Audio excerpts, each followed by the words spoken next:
My name is Ryan Challenor, and here is my social media autoethnography. I'm going to cover four things: the platforms I used, the frequency I used them at, my motivators for using them, and any lessons learned I have.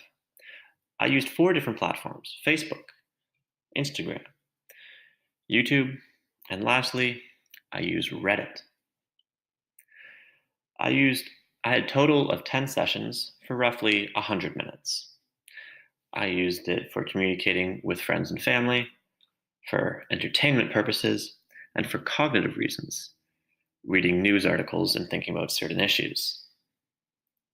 I used social media while I was on the bus, while I was at home in the evenings, and while I was cooking or eating.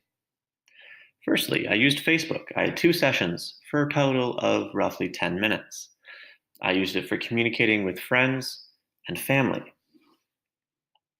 I found I used Facebook exclusively while I was on the bus, going to and from school or work.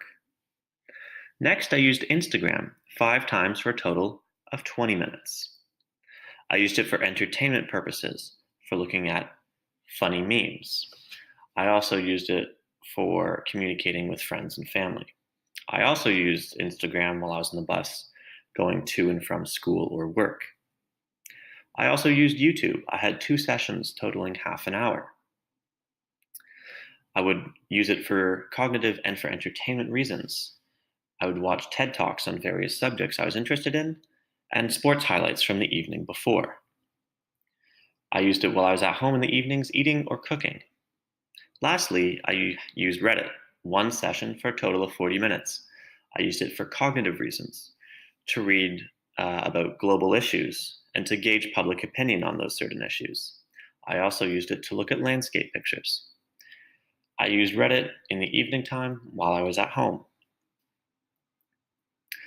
I found that my use of social media is similar to how people used to use television and newspaper in the past. I also found I was exposed to countless advertisements, which means private security was severely lacking because the majority of advertisements were based on previous searches I made. Skis, rock climbing equipment, and paddle boards plagued my computer. I found I used YouTube almost as a coping mechanism after I used Reddit. Since I used Reddit to keep up to date with global issues, it made me depressed, and I would spend a long time reading about environmental issues and consequences. It makes me sad to think we are ruining the world for creatures like sea otters. I would use YouTube right after and try to forget this information. Thank you.